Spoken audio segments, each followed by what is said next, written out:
A group project. It was Monday morning, the start of a new week, and the air was filled with the usual chatter and excitement.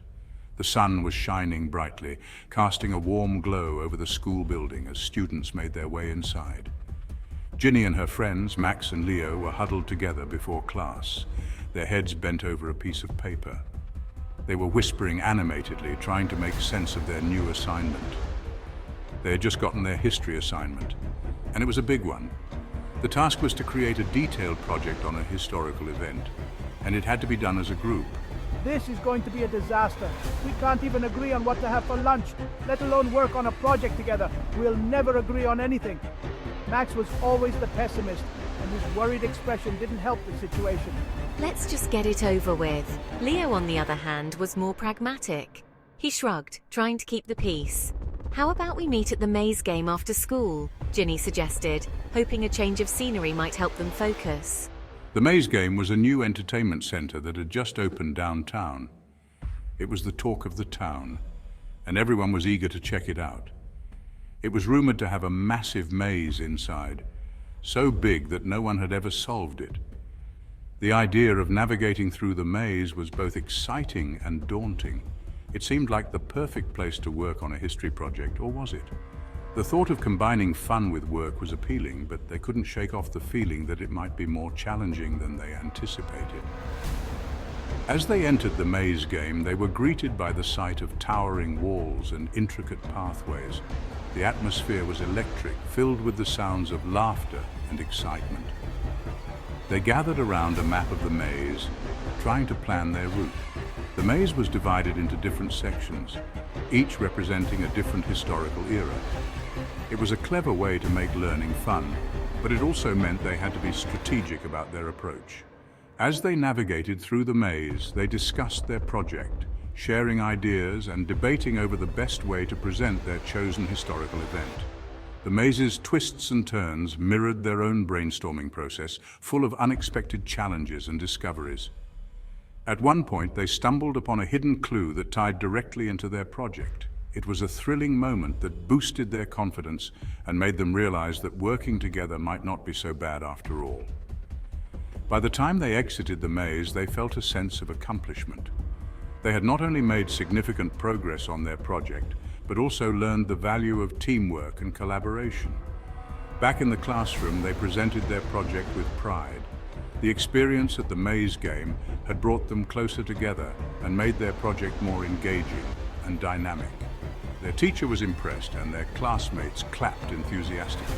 It was a moment of triumph that they would remember for a long time. Ginny, Max, and Leo exchanged smiles and high fives, knowing that they had turned what seemed like a daunting task into a memorable adventure. The maze game was a huge windowless building. Ginny and her friends felt a shiver run down their spines as they entered. It smelled like popcorn and dust. This isn't so bad. At first, the maze looked pretty ordinary. Tall green hedges formed a twisting path. There were fake lanterns hanging from the ceiling, casting an eerie glow. This isn't so bad. He started down one of the paths, his voice echoing in the stillness. But as they walked deeper, the atmosphere changed. The air grew heavy. The fake lanterns flickered, casting long, dancing shadows. Did you hear that? A low growl seemed to come from the heart of the maze. Ginny's heart pounded in her chest. It's probably just the wind. They kept walking. The air grew colder. Ginny could feel goosebumps prickling on her arms. Suddenly, a blood-curdling scream pierced the air. Ginny jumped back, her eyes wide with fear. Kevin, is that you? Silence, only the sound of their own breathing. Kevin, where are you? They ran through the maze, twisting and turning, calling out Kevin's name, but there was no answer. He was gone. We have to find him. Her face was pale, but her voice held a tremor of fear. Ginny and Maya stumbled through the maze, their fear growing with every step. The labyrinth seemed endless, each turn leading them deeper into the unknown. The air was thick with tension, and the only sounds were their ragged breaths and the rustling of leaves. The hedges. They seem to be closing in on us, Maya. It's like the maze is alive, trying to trap us. I know, Ginny. It's like it's breathing, watching our every move. It's like they're alive or something. The vines seem to move on their own, reaching out as if to grab us. Then Ginny saw something that made her blood run cold. A shadowy figure loomed in the distance, its presence sending chills down her spine. Oh my gosh, look at this. What is that? It looks like someone was here before us. Carved into the wall of the maze was a single word, help. The letters were jagged as if etched in a hurry. And below it, me. Someone was desperate just like us. And then in shakier letters, Maya. The name was barely legible, as if the person carving it was losing strength. Maya, where are you? This can't be happening. We were just together. Ginny spun around, her heart pounding in her chest. The maze seemed to close in on her, the walls pressing closer. The chilling realization hit Ginny like a wave. She was alone. The silence was deafening and the darkness seemed to swallow her whole. She was alone. Maya. Maya was gone. The maze had taken her, and now Ginny was left to face the terror alone.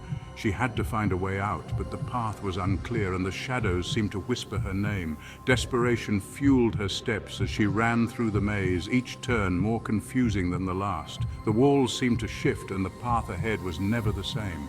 But Ginny was determined. She couldn't let the maze win. She had to find Maya, had to escape this living nightmare. And then in the distance she saw a glimmer of light. Hope surged through her veins. Maybe, just maybe, there was a way out. With renewed determination, Ginny reached out towards the light, praying it would lead her to safety and to Maya. The light grew brighter, and for the first time, Ginny felt a glimmer of hope. She wasn't going to give up. Not now, not ever. Ginny's silhouette stood strong against the light, a beacon of hope in the darkness. She would find Maya. She would escape the maze, and she would survive. Ginny was completely alone. The maze seemed to stretch on forever, a labyrinth of shadows and whispers. She was trapped. I can't go on. She ran until she could run no more. She sank to her knees, tears streaming down her face. Every sound, every rustle of leaves sent shivers down her spine. Please, someone help me. Then she heard it, a soft, raspy voice seemingly coming from the walls themselves. You can't escape. You're mine now. Ginny squeezed her eyes shut, wishing she had never come to this awful place. The darkness seemed to press in on her from all sides, suffocating her with its weight. She could feel the cold, damp air clinging to her skin, making her shiver uncontrollably. Every sound echoed ominously, amplifying her fear. She thought of her friends, of her family, the people who loved her and whom she loved in return. Memories of laughter, shared moments, and warm embraces filled her mind, offering a brief respite from the terror that surrounded her. She could almost hear their voices, calling out to her, urging her to stay strong. But the terrifying reality around her was hard to ignore. The maze was a labyrinth of shadows and uncertainty, each turn more disorienting than the last. She felt trapped, like a mouse in a cruel experiment with no clear way out. The walls seemed to close in on her, and the air grew thicker with each passing moment. And then something inside her snapped. A spark of defiance ignited within her, pushing back against the overwhelming fear. She realized that she couldn't let this place break her spirit. She had to fight, to find a way out, no matter how impossible it seemed. Fear gave way to a surge of determination. Her heart pounded with a newfound resolve, and her mind sharpened with clarity. She wouldn't let this maze defeat her. She had faced challenges before, and she had always found a way through. This would be no different. She wouldn't let this maze defeat her. With each step, her confidence grew. She could feel the strength returning to her limbs, the fog of fear lifting from her mind. She was no longer a victim of the maze. She was a warrior ready to conquer whatever lay ahead. I have to find a way out. I can't give up now. Her voice echoed in the darkness, a mantra of hope and determination. She repeated the words to herself, drawing strength from them. Each repetition fortified her resolve, making her believe that escape was possible. She stood up, her eyes scanning the walls. She looked for any sign, any clue that might lead her to freedom. Her gaze was sharp, her mind focused. She wouldn't miss a single detail. Every crack, every shadow was a potential path to salvation. And then she saw it. A faint glow, a sliver of light coming from the end of one of the paths. Hope surged through her. It was a beacon in the darkness, a promise of escape. She felt a rush of adrenaline, her body ready to sprint towards the light. There it is, a way out. Her voice was filled with a mix of relief and excitement. She could almost taste the freedom that awaited her. With renewed energy, she moved towards the light, each step bringing her closer to the end of her ordeal. She knew that she would make it out, that she would see her loved ones again. The maze had tested her, but it hadn't broken her. She was stronger than she had ever realized. Ginny raced towards the light, her heart pounding with hope and fear. As she got closer, she realized it was the exit. She burst through the opening, back into the brightly lit lobby of the maze game. She saw Kevin and Maya sitting on a bench, their faces pale and drawn. They looked up as she approached, their eyes widening in relief. Ginny, you're okay. We were so worried. They hugged each other tightly, the nightmare of the maze fading into the background. I'm so glad to see you both. I thought I'd never get out. Let's get out of here, Maya said, her voice still shaky. They turned to leave, but then Ginny stopped. She stared at the wall above the entrance to the maze. Her blood ran cold.